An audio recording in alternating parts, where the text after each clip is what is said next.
Olá, pessoal. Eu me chamo Larissa, vou ministrar essa palestra agora, né, a convite da Campus Party, desse evento. E, bom, vamos lá, iniciar, né? O título da minha palestra, eu trago o legado das mulheres na ciência.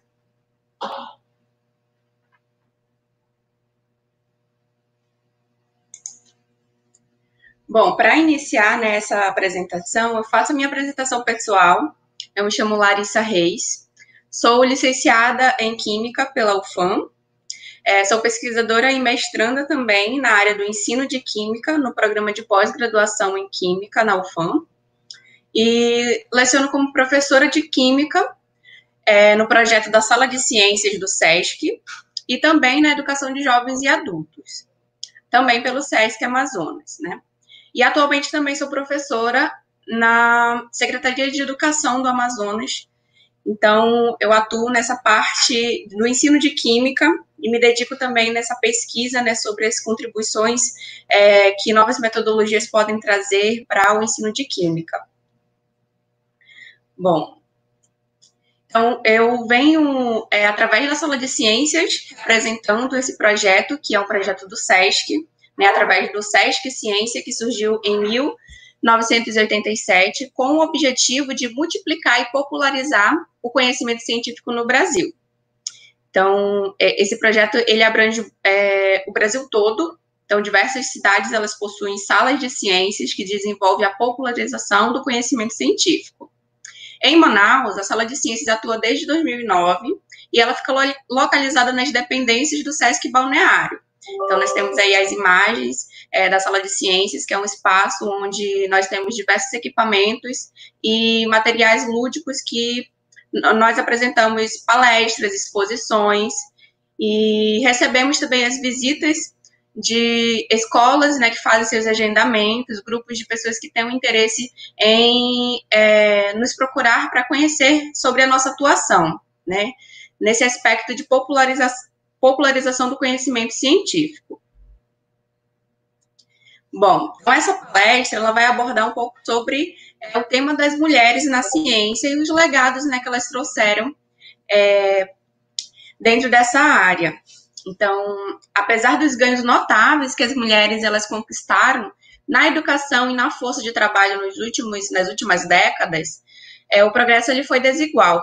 Né? Um estudo da Unesco, publicado em 2018, mostra que as mulheres elas representam menos de 30% dos cientistas no mundo.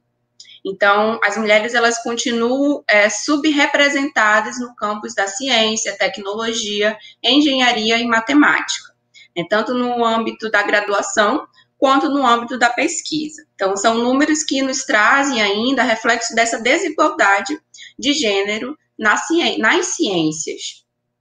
Mesmo nos campos científicos, onde as mulheres estão presentes, elas são subrepresentadas nas decisões políticas tomadas nos mais altos níveis das pesquisas científicas. Então, são dados que nos fazem refletir, né, sobre a questão da representatividade das mulheres na ciência, que lógico é que nós estamos ganhando espaço, né, dentro dessa área, mas ainda assim existem esses números que estão bem abaixo, né, do que nós entendemos como uma equidade dos gêneros dentro da área científica.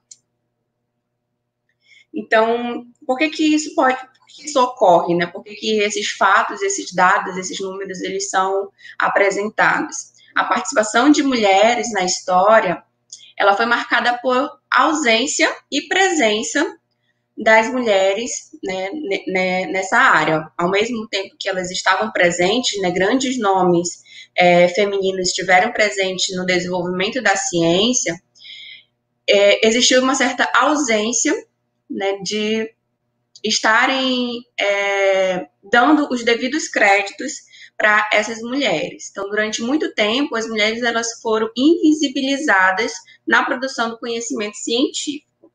O processo de distanciamento das mulheres com as áreas científicas começa com o processo de socialização. Então, nós observamos que, a partir quando as mulheres elas são socializadas a partir do seu desenvolvimento social, muitos aspectos eles são taxados como aspectos femininos e outros aspectos masculinos, né? Então, essa socialização das mulheres direcionam para atividades ditas mais femininas. E quando elas adentram, né, a academia, quando elas vão se dedicar à ciência e até mesmo em outras áreas, né, da sociedade, elas ficam face a face com as escolhas entre família, maternidade e carreira. Então, são aspectos ali que são enfrentados pelas mulheres diariamente e ainda hoje há, né, as mulheres têm que fazer essas escolhas entre se dedicar a uma vida acadêmica, se dedicar à sua carreira acadêmica e se dedicar também à família e entre esses outros aspectos, né? Então, são aspectos identificados dentro desse campo de estudo, que é o estudo de gêneros. Então, é apontado também que muitas das mulheres, elas eram citadas apenas como contribuintes de pesquisa. Então, a gente observa aí a invisibilidade que elas tiveram, né, no decorrer do desenvolvimento da ciência. Muitas delas, elas não eram consideradas cientistas e pesquisadoras, elas eram ditas apenas como assistentes de seus companheiros ou tutores. Então, quando há essa participação das mulheres, elas ainda assim, elas não têm os seus devidos créditos levados em conta a respeito da sua produção científica. Então, a gente começa a questionar, né, por que esses fatos, essas informações, elas ocorrem. São questões muito sociais, são fatos observados através do comportamento da sociedade.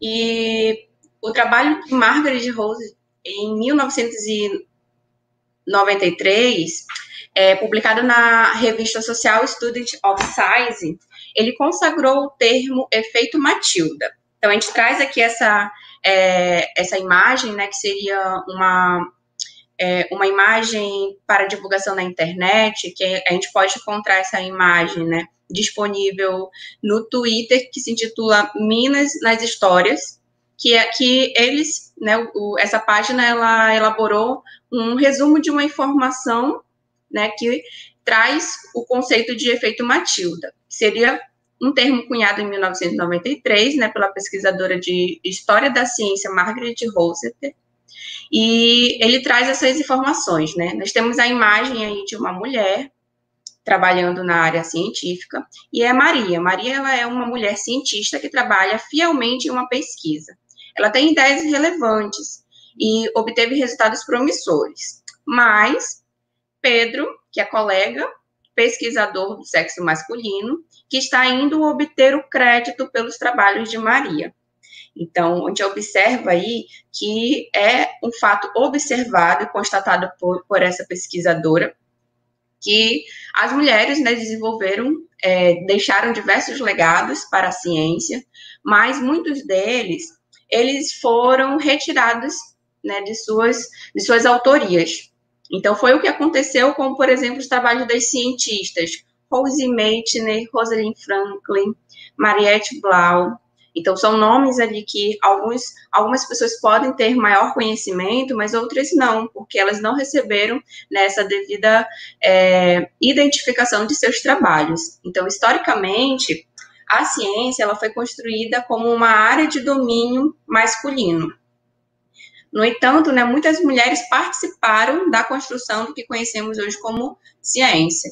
Contudo, muitas vezes, essas mulheres foram deliberadamente esquecidas. Então, o efeito Matilda, que é em homenagem a uma cientista também que aconteceu esse fenômeno com ela desenvolveu diversas pesquisas, ela era escritora, e a partir disso, dessa observação, né, o seu nome ficou conhecido como esse efeito de não receber o devido crédito, não dar o devido crédito para as mulheres, né, no desenvolvimento científico, e sim atrelar essas conquistas a nomes masculinos. Então, a gente observa esses fatos, né? E essas informações a gente pode ter mais acesso, né, na internet, e é um conceito bem interessante para a gente entender. E a página Cientistas Femininas, que está descrito aqui na fonte, né, da minha pesquisa, ela também traz uma análise, né, mais detalhada sobre esse termo do efeito Matilda e sobre a desigualdade de gêneros na ciência. Então, eu trago, né, como uma dica de leitura para que a gente possa se aprofundar sobre isso e reconhecer que esse fenômeno ele existe e que ele precisa ser combatido. Então, dentre isso, né, a gente pode se perguntar, você já parou para pensar por que de haver poucas meninas e mulheres nas ciências exatas? Então, existe também um estudo, né, que busca identificar justamente essa problemática, que é a tese defendida por Andrew Melteroff, que fez um PhD em Oxford, e é de que os estereotipos sociais, eles acabam moldando, né, as preferências femininas, o que pode ser visto desde a infância até a fase adulta. Então, uma página na internet, especificamente no Facebook, né, intitulada Meninas Olímpicas, eles idealizaram um infográfico que fazem um resumo da entrevista, né, no site da BBC, feita com esse pesquisador, e que nesse infográfico eles conseguem fazer um resumo das informações, né, indicando os primeiros sinais que causam o gender gap, que seriam uma expressão para essa falta de representatividade feminina nas áreas específicas, né, de ciência, tecnologia, engenharia e matemática. Então, investigar o que causa, né, essa falta de representatividade é o primeiro passo em prol do empoderamento feminino nos campos da ciência, tecnologia, engenharia e matemática, né? Então, os estereotipos sociais, eles possuem um poder relevante no aprendizado das crianças. E as meninas, elas absorvem desde cedo a crença de que meninos têm mais habilidades em ciências e matemática. Então, pode ser uma análise assim feita que a gente observa hoje em dia, mas essa observação, né, desse comportamento social, ele está presente no desenvolvimento da nossa sociedade. E isso faz com que as meninas, né, desde cedo, elas sintam menos estimuladas a resolver problemas difíceis, mesmo que tenham uma ampla capacidade para tal. Então, é observado, né, através desse estudo, onde o pesquisador observa que essa idealização dos gêneros, né, de como que eles devem se comportar na sociedade, acaba influenciando de como que as crianças elas vão desenvolver mais interesse em certas áreas, né? Então, por exemplo, essa mentalidade de que ciência não é para mim, ciência não é para meninas, ciência é difícil, que essa imagem, né, da área científica como uma área de difícil alcance, e principalmente tituladas, né, desde criança para as meninas, que não é uma área para elas, acaba afastando muito mais, né, a presença de meninas e mulheres na ciência. Então, os estereotipos acabam por moldar as preferências pessoais das meninas, que desde cedo mostram menos participação na ciência. Então, isso é visualizado, né, a partir dessa página do Facebook que busca evidenciar a participação de meninas em Olimpíadas Científicas, que há uma baixa participação nas Olimpíadas, né, em números, observado através, né, desse grupo. E isso tem um reflexo, né, no mercado de trabalho, e isso pode ser visto pela baixa porcentagem de mulheres nas áreas de ciência e tecnologia, das engenharias e também matemática. Então, como já foi dito, né, cerca de 30% dos pesquisadores científicos do mundo são mulheres. É um dado apontado pela Unesco. Então, é um número que a gente observa assim, que ele é baixo diante do que a gente observa do potencial que as mulheres elas podem desenvolver, né? E outro dado, né, também apresentado pelo Instituto de Matemática Aplicada, é que apenas um entre 50 pesquisadores, né, do INPA é mulher. Então, a gente observa que a representatividade das mulheres em números acaba sendo pequena. Então, é justamente investigar, né, o que causa quais são os fatos que vão tirar a representatividade ou não incentivar que as meninas e mulheres elas tenham mais interesse, né, como esses aspectos sociais. Então, a gente observa ali, né, que os estudos dentro das ciências sociais, dentro das ciências humanas, elas são importantes para que as mulheres elas acabam daqui para frente, né, e no desenvolvimento que já ocorreu, ganhando mais espaço em diversas áreas, dentre elas das ciências exatas. Então, a gente vê aí a união, né, dessas áreas para o empoderamento realmente feminino nas ciências. E aí eu trago a pergunta, né, quantos cientistas você conhece? Quantos nomes femininos nós somos apresentados durante a nossa formação escolar e nossa formação acadêmica relacionado à ciência? E são diversos números, né, nomes. E eu trago somente alguns para que a gente evidencie a participação dessas mulheres na ciência. Então, até mesmo antes da ciência ser compreendida como nós compreendemos hoje em dia, né, na antiguidade existia uma participação de mulheres no desenvolvimento da ciência, como no caso de Hipátia de Alexandria, né, que ela desenvolveu ali a ciência em uma civilização inicial, né? Então, ela foi nascida em 355 anos depois de Cristo, em Alexandria, no Egito, e ela faleceu, né, com 60 anos. E nessa história, Hipátia, ela estudou profundamente a Academia de Alexandria. Ela desenvolveu estudos relacionados à matemática, astronomia, filosofia, religião, poesia, artes, entre outras. Então, ela desenvolveu, teve essa participação, uma participação feminina, dentro desse aspecto inicial, né, do desenvolvimento da sociedade, e trouxe diversas contribuições para esse entendimento. Então, muitas vezes a gente é apresentado, né, na escola e nas universidades, a gente é apresentado os primeiros filósofos como nomes masculinos, mas nós também temos a presença de mulheres nesse desenvolvimento, né?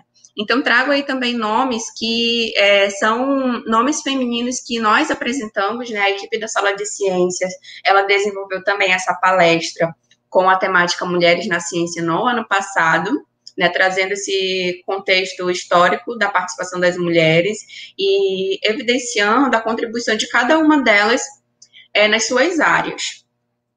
Então, são diversos nomes, né, como Ada Lovelace, que desenvolveu estudos relacionados aos algoritmos, né, então o desenvolvimento das primeiras tecnologias, o que traz consequências positivas para hoje em dia, para que nós possamos estar divulgando, por exemplo, essa palestra de forma virtual, foi necessário o desenvolvimento dos primeiros algoritmos. Então, a Ada, ela desenvolveu, né, mesmo não tendo tanto espaço para as mulheres assim, ela conseguiu tecer algumas contribuições e alguns legados. E o principal nome feminino que é reconhecido, eu acho que todo mundo consegue fazer grande referência a esse nome, é de Marie Curie, né, que foi uma química e física também, que recebeu, ela contribuiu, né, para a ciência em seus estudos sobre radioatividade, juntamente com o seu marido, desenvolveu, né, diversas pesquisas. Ela sofreu muito esse preconceito de não ter a sua imagem devidamente reconhecida, né, no âmbito feminino, no âmbito científico, por ser mulher.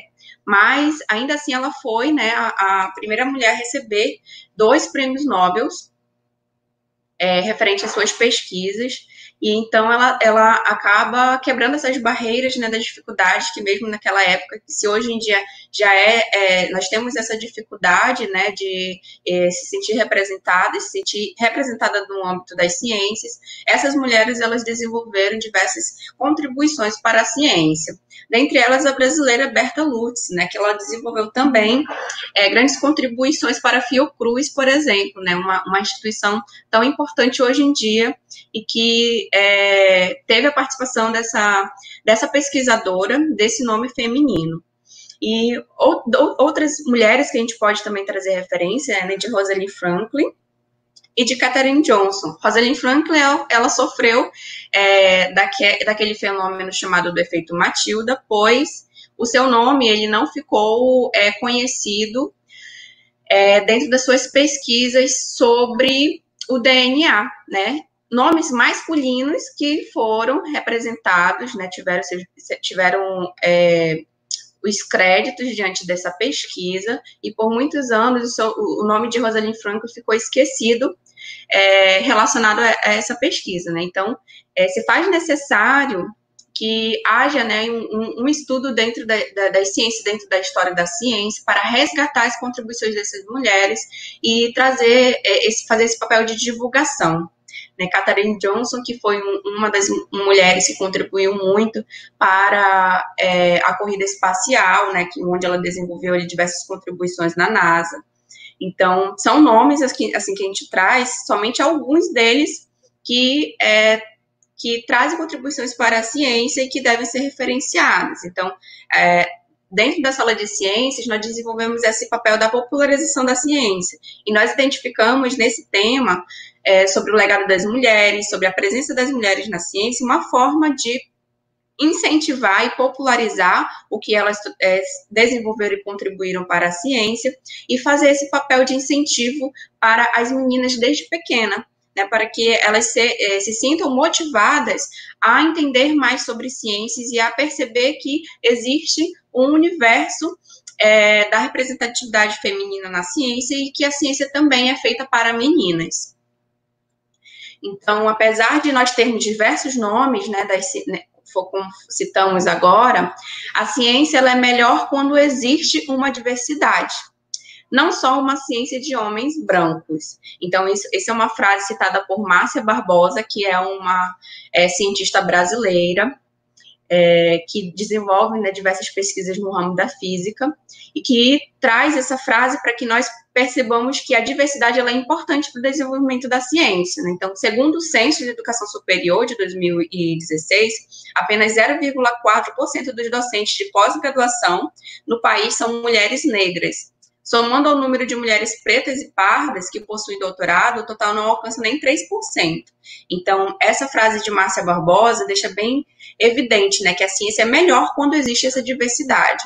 Então, políticas públicas que tragam esse incentivo e essa abertura para uma maior representatividade das mulheres, e não só mulheres que estejam dentro do ciclo, né, do que a sociedade dos homens brancos já intitula como um padrão, e sim as mulheres sendo representadas pela sua diversidade.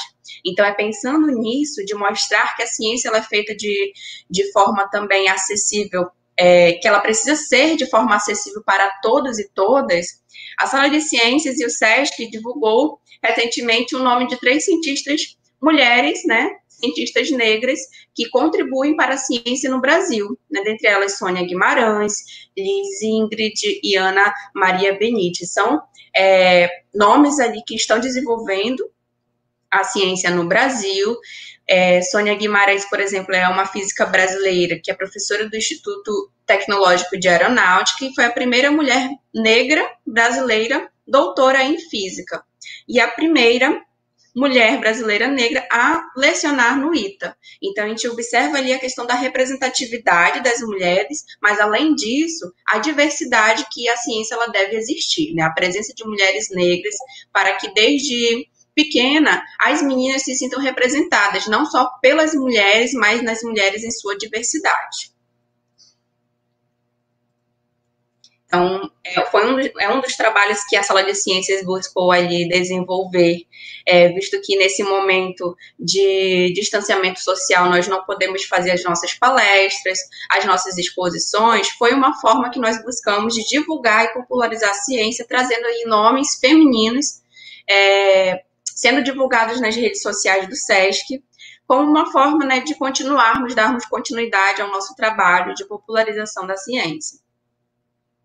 Então, a produtividade científica de um país, ela é avaliada de acordo com as citações e os artigos que recebe internacionalmente. Então, a gente vê aí que a participação das mulheres desenvolvendo, né, em diversas áreas, quando os seus nomes eles são citados a nível internacional, acabam contribuindo para uma maior produtividade científica do país. Então, não adianta ser diversos artigos publicados, eles precisam ser referenciados internacionalmente. Então, quando nós temos também as citações, quando essas citações recebem, quando mais citações um trabalho recebe, maior é a qualificação dele e a avaliação da produção científica no país. Então, a gente observa que as mulheres, elas podem contribuir em grande potencial para alcançar, né, essa qualificação da produtividade científica no país. E a gente busca, dentro da Sala de Ciências, e eu como professora,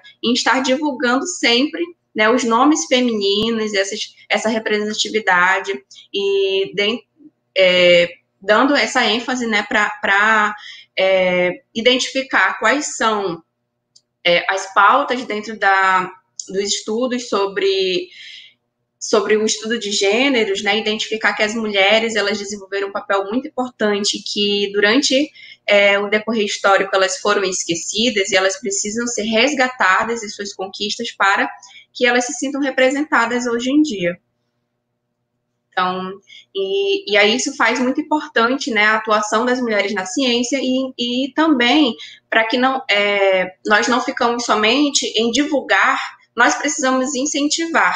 Então, um dos programas de incentivo para as mulheres surgiu em 1998, né, e no Brasil desde 2016, e todo ano o programa identifica e recompensa mulheres de todos os continentes, né? E já tivemos também brasileiros sendo representadas nesse programa, cujas descobertas e pesquisas têm contribuído para o avanço do conhecimento científico. Então, a gente observa que nós precisamos também estar atuando com a popularização, mas também com incentivo. Então, estar buscando, né, políticas públicas que tragam abertura para a maior representatividade das mulheres em todos os aspectos da sociedade, assim como na ciência também.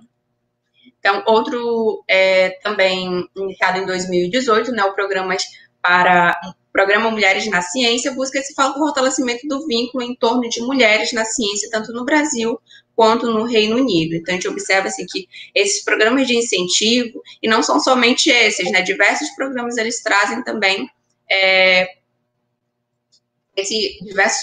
diversas instituições, elas estão atuando com esse incentivo nas ciências.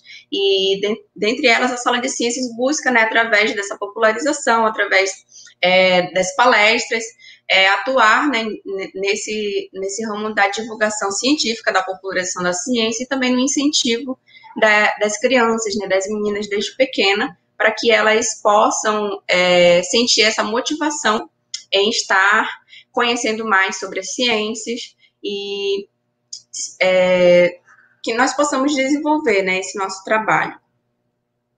Então, essa palestra ela foi um resumo do que nós podemos falar, né, sobre esse tema. Lógico que existe muito mais, muitas leituras que nós podemos estar discutindo. As referências que eu fiz, né,